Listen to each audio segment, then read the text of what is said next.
Tak ada salah nak tanya. Fikir. Fikir dulu. Ya. Apa yang dimaksudkan dengan takwa? At-taqwa, Nabi kata at-taqwa hahuna. Takwa duduk di sini. Maka dia adalah amalan hati.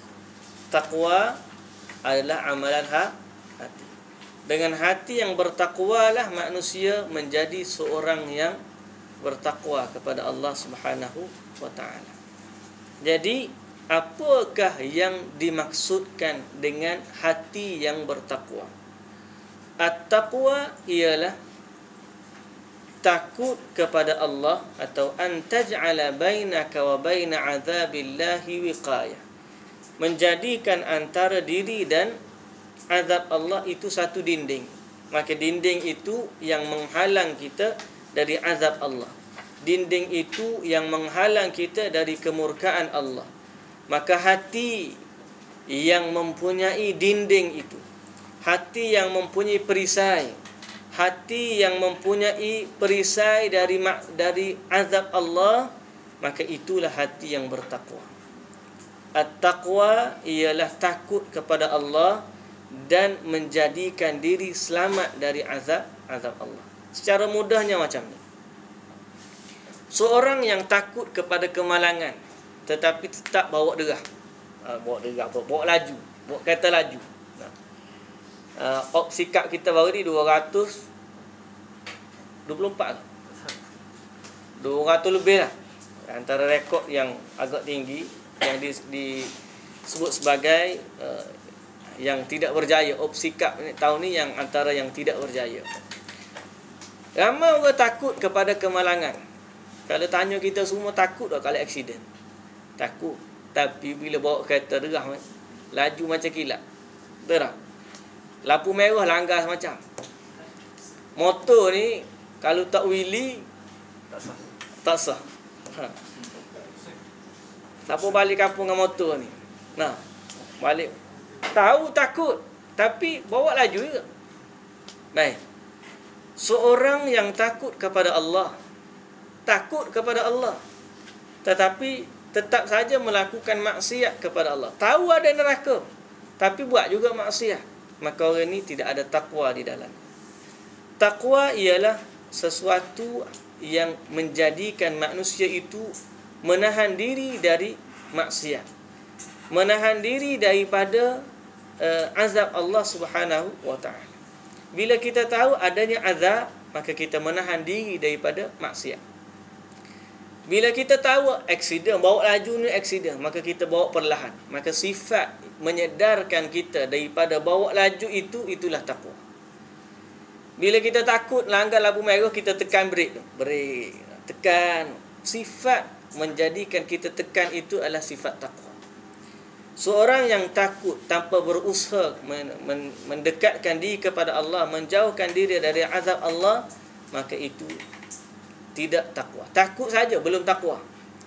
Takwa takut kepada Allah dan berusaha untuk menyelamatkan diri daripada azab Allah. Sebab itulah tafsiran tentang takwa ni terlalu banyak. Dan apa yang menjadikan masalah kita nak memahami takwa ialah kita menterjemahkan takwa dengan takwa. Apa dia takwa? Takwa itu takwa. Nah, fassaral ma'a bil ma'. Mentafsirkan air itu air. Air itu apa? Air itu air. Nah, tak tahu lagi air itu air. Takwa itu tak. Takwa itu takwa. Nah. Jadi apa takwa? Takwa itu takwa. Ini nak kata apa lagi? Dah faham lah ke dah takwa. Cuma secara aplikasinya ialah apabila kita bertakwa, kita berusaha menyelamatkan diri daripada azab Allah Subhanahu wa taala. Maka takutnya kita kepada Allah. Dengan sebab takut itu kita berusaha. Dengan sebab takut itu kita menjauhkan diri daripada maksiat. Sebagai contohlah kita kata, apabila disebut ibadat puasa, la'allakum tattaqun. Kenapa ibadat puasa dikaitkan dengan takwa? Kerana dia adalah contoh yang paling utama. Dan antara ibadah yang paling utama mendatangkan sifat takwa. la'allakum tattaqun, supaya kamu bertakwa. Baik, kita ambil apa yang kita takut daripada puasa. Kita takut batal puasa kita. Nah, paling kita takut daripada puasa kita takut batal puasa kita. Hatta setitis air kalau kita masuk dalam mulut kita akan ludah balik. Betul tak? Ada ke tak apa setitik orang ni? Nah, ambillah setitik. Adik dia makan aiskrim, sedapnya makan aiskrim. Akak ambil lah. Dia pun ambil lah. Sekali jilat sikit je ujung-ujung lidah. Tak, ujung lidah. Oh, tak apalah, puas hati dia. Nak ke tak? Batal puasa. Betul tak? Mustahil lah aku boleh buat macam tu. Masuk bilik air. Dah lapar ni. Lapar lagi, daga lagi, tengok air. Rumah kita pula pakai penapis air yang ada luar tu tak? Besar ribu-ribu punya. Tak? Memang air mandi pun boleh minum punya. Tengok, air ni kalau aku minum tak ada masalah. Tapi tak minum juga. Walaupun masa tu kita bersendirian di dalam bilik air. Kita masuk. Mungkin ada muslimat ni balik rumah, masuk. Balik asrama, masuk. Atau balik kampung, masuk. Masak. Nak rasa masih ke tawar, ke manis, ke masam. Nah. Letak ujung lidah tu, ludah balik. Nah. Takutnya kita batal puasa. Maka sifat kita berusaha menyelamatkan puasa kita, itulah takwa. Itulah yang mendidik takwa kita kepada Allah. Maka ambillah sifat takut batal puasa tu. Kenapa kita takut batal puasa? Takut pada Allah Subhanahu wa ta'ala. Sifat takut kepada Allah, menjauhkan diri daripada sebab-sebab yang membatalkan puasa kita, maka itulah takwa. Kenapa kita tak takut perkara-perkara yang membatalkan iman?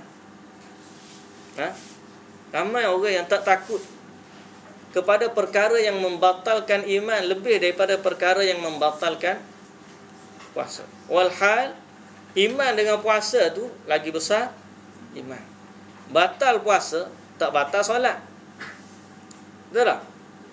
Batal iman batal habis. Puasa batal, solat batal, zakat batal habis. Ada orang yang seringkali mengunjungi dukun, tukang sihir.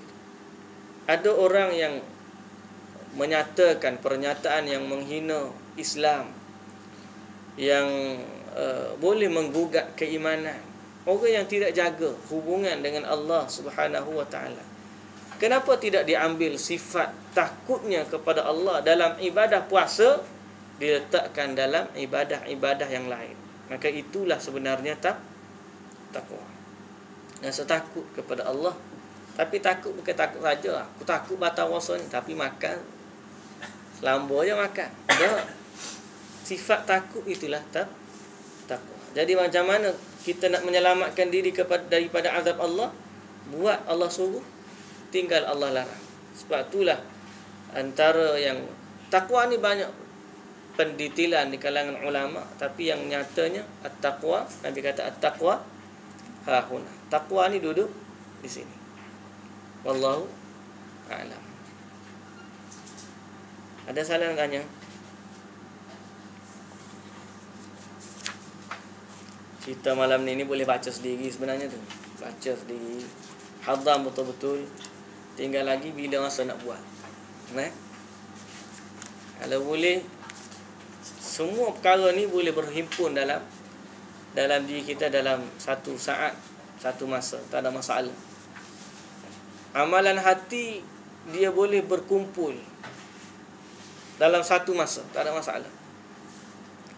Orang yang nak solat, orang nak puasa, tak ada masalah. Boleh berkumpul ibadat solat dengan ibadat puasa. Hati begitu juga. Dalam masa yang sama adanya raja, dalam masa yang sama adanya khauf. Takut pun ada, harap pun ada. Kadang-kadang takut kepada Allah, dalam masa yang sama sayang kepada Allah. Boleh tak? Boleh tak? Hati ni satu makhluk yang istimewa.